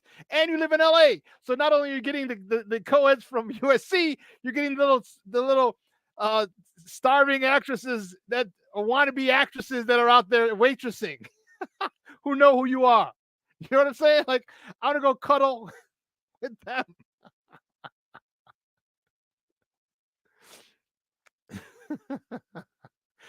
You know, man, I couldn't even imagine being a star. I had a lot of fun at Holy Cross, and that was small, super small. Imagine going to that. I mean, I've heard the stories of Michael Irvin at Miami. You know, like next time I have JP on, Jared, I'll ask him, like, give us a crazy story, like with girls. Not for you, because I don't want, he's married with kids, but some of your teammates who will remain nameless. You know what I mean? Like, that's who you cuddle with. That's who you can bring your dog with you. You can leave Fido, let him run around the apartment while you're cuddling and doing other stuff.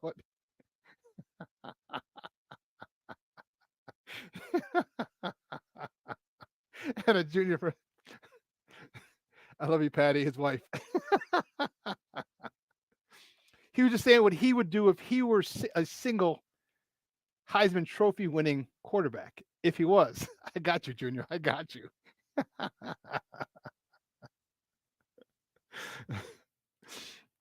But getting back to, you know what? I needed that laugh, Junior.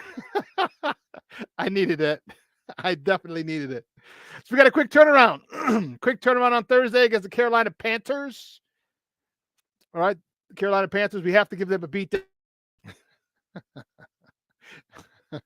Have to give them a beat down. Because I think Carolina may win another game or two. Arizona looks like the trash team. And listen, if they do move on from Justin, I'll always be a Justin Fields fan. If he goes to Atlanta, wherever he goes, I may even buy that jersey just because I respect him so much, because I wanted it to work out here, and he got shit coaches. Okay, he got shit egotistical coaches who refuse to maximize his ability. I'll cheer the hell out of Caleb Williams if we get him, but give me Justin. Give me Justin. So, and here's another thing. You know, the whole debate, thing about, you know, Tyson's 1-1 and Justin is whatever. Do you realize that the Bears have the number 3 run defense in the NFL right now? Do you remember where we were last year? Justin had the 32nd ranked run defense in the NFL last year. So when people this is how you know people don't know sports. Okay? Let's talk about things. You know, people say, well, look at his record. That's how I know you don't know shit about football. You don't know shit about what they've done. I had a few people trying to throw that argument. He's 5 in this. I'm like, bro, you can't. You just can't. You can't compare because of what they did to the defensive side of the defensive side of the ball. What they did, they literally stripped it down to the studs, and he still was able to keep us in the game. 7 or 8 one-score games, and then you take that away from him this year. Yes, you dial it back a little bit, because now you hand the ball off to the 3 running backs you got, but don't tell him not to run. Don't tell him that. Because look what Bajan did yesterday, 70 yards. You don't think Justin would have got 70 yards? Come on now. Come on now.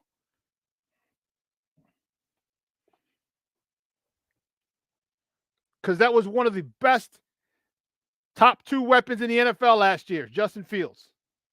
And he ain't number 2. He wasn't number 2. And you take that completely out of his game, coaching malpractice. Yes, you turn it, you decrease it,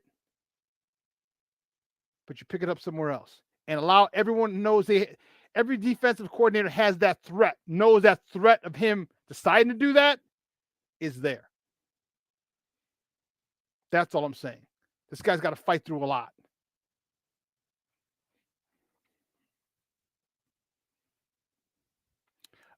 I agree. They weren't spying. And this is why, when they're not spying, now there's a even more of an opening in the secondary. If you're spying on a cover 3, that middle is wide freaking open. Wide freaking open. That middle is wide freaking open, which is why you flood a zone in the cover 3. You flood a zone, hit someone in the middle, it's wide open. I'm telling you, I was a defensive coordinator. I had to make sure that I always had to give up something when we ran cover 3. Like, okay, we ran it. If they run a wheel route, I had to have my linebacker carry him in the outside third. I had to have my linebacker carry him all the way up. There's so many holes. Every defense has holes and soft spots. If you know how to scheme against it, you'll be good.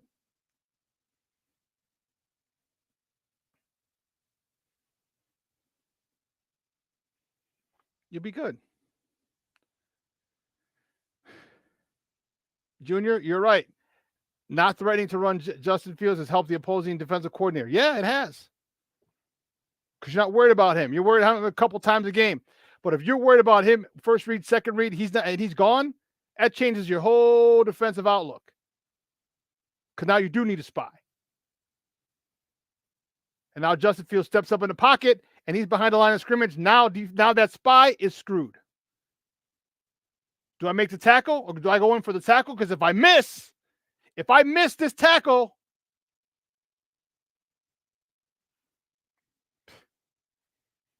this dude's running for a minute. If I miss this tackle, and he hasn't crossed the line of scrimmage yet, this is where you got him over a barrel. But this defense, let's talk about this defense. This defense is improved big time. 3rd against the run in the NFL. 3rd. Billings, that's why they signed him to an extension. That boy is bad.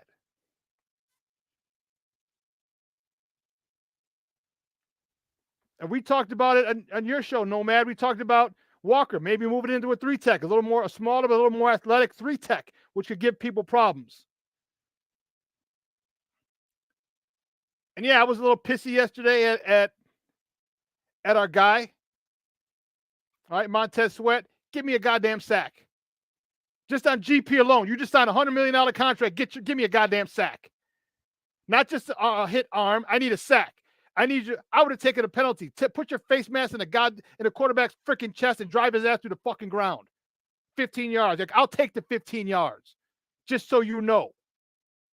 Just so you know I'm here. There's a new sheriff in town, and his name is Reggie Hammond. Y'all be cool. Right on. All my 48-hour people. There's just no one nasty enough over there, man. You decided that dude, that's 9 figures, dog. 9 figures. You make your presence felt. Game 1. Khalil Mack did. Khalil Mack sure as hell did when he got here.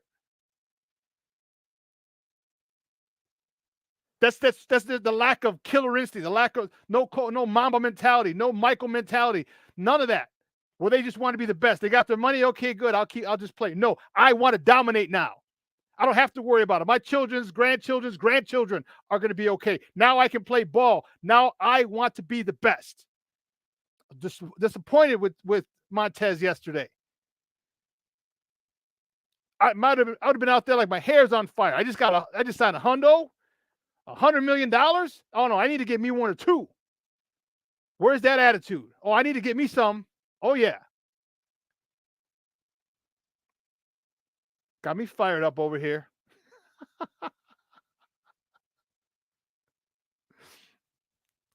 Yes, Shorty Billings.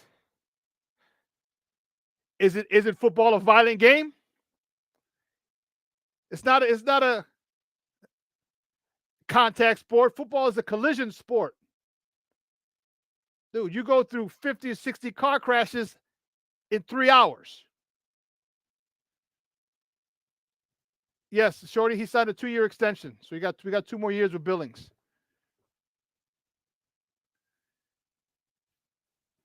But man, this is what I'm talking about. Like, give me something. Show me how excited you are to be here. We just gave you $100 million. Show me something. And I'm not poo-pooing the trade and the signing, the extension. No. I'm just poo-pooing his effort yesterday.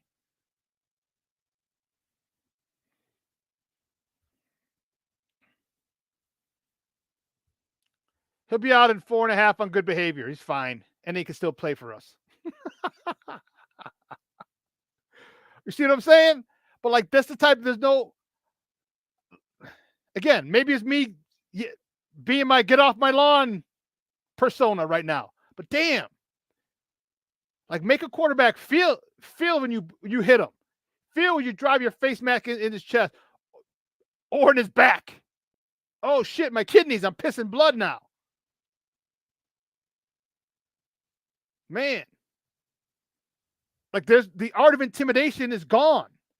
That was part of football. They've taken it out. And I said, I'll take a 15-yard penalty. I'll take the fine. I just signed a $100 million contract. I'll pay the fine. I'll even leave you a tip.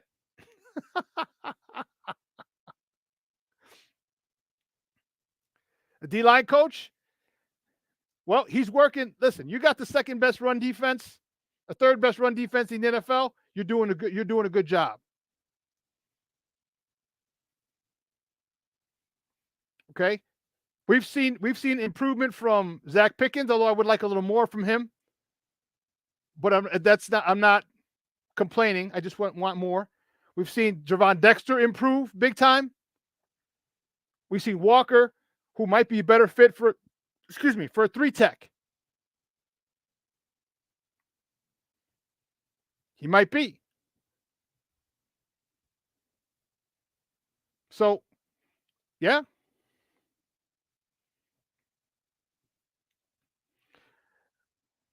You're talking about Montez Sweat. He was always a step away yesterday. Man, I'd have been so fired up. To get that sack. Dude, I might have just bull rush that first play. Give him a little shake. Boom. Speed to power. Junior, you're a damn fool. It hit the quarterback so hard, Caleb Williams' dog starts crying. You are a damn fool.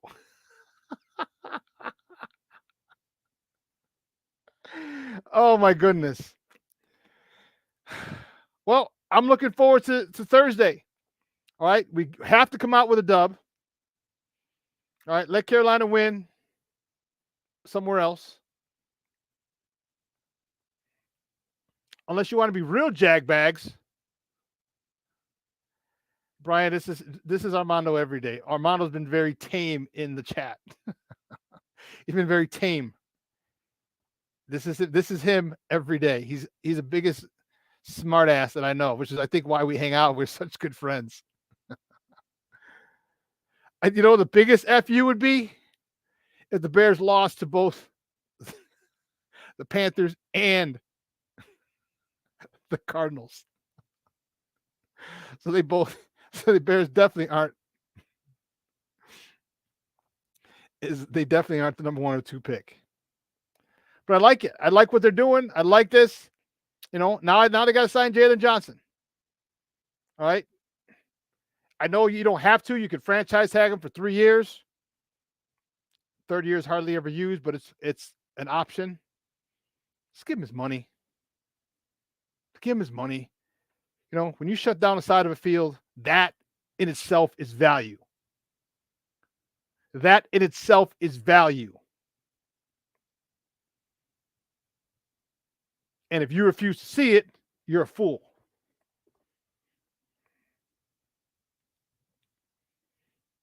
Now you got to get him signed. Like, you know, and he might be salty. He said he was cool with it, but I interviewing. I'm telling you, when I get a feel, I get a vibe from these players when I'm talking to him in the locker room, and he was when I asked about I want to ask him a few questions. I said, hey, you mind if I ask you a few questions, Jalen? This was last game. He's like, well, I'm getting dressed right now. I'm like, no shit, asshole. I can see you're getting dressed. I'm not fucking blind here. And I was like, you know what? Cool, bro. You know? Like he was literally about to put his shirt on. His pants are on. He's about to put his shirt. I'm getting dressed here. Like, I was wait for you to put your fucking shirt on, dude. Like, don't be a dick. Like, I get it. You're pissed or whatever. I get it, but don't be. I didn't come at you wrong. I didn't. You know what I'm saying? But I was like, all right, dude. So he's a little soft too. Hey, I'm telling you, the real Shawn's got to be chill. I got to be professional, Shawn. I'm getting dressed. No shit. I can see what you're doing. It's called a locker room. It's what you do after a game. You get dressed in here. I'm mad as hell. But I digress. Our safety position is one that I'm worried about.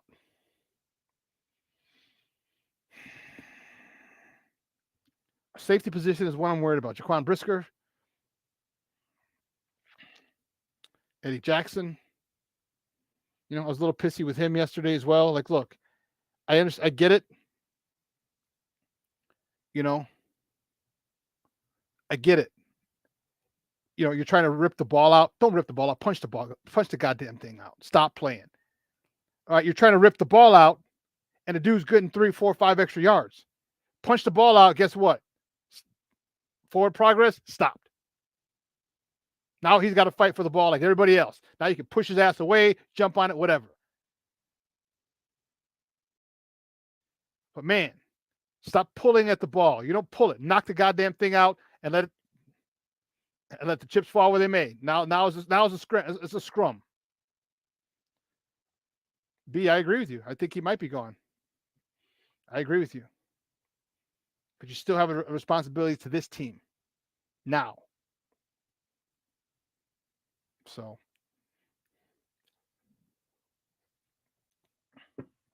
well, Eric hasn't shown up. I don't know. He said he was running late. So listen, I'm gonna figure it out because we gotta bounce. I gotta bounce, baby. Bounce, baby. Oh, yeah. So I'll talk to him. He's actually coming to town. I'm going to see him on Wednesday or Thursday. So I'll see if I can get him. See if I can get him on Wednesday. If not, he'll be here Friday. Yeah, he'll be here Friday. Shorty, preach it. Preach it. Hey, they did that to DJ Moore yesterday. They peanut punched the hell out of that thing. You know? B, I agree with you. That's why I said Brisker. We got to go get some new safeties. Because I like the physicality that he plays with, but he's always hurt or he's a concussion protocol or something. You know, I really like him. So, I don't know. We'll see. Man, guys, I had a great time. Fortunately, Eric, he just texted me a few moments ago saying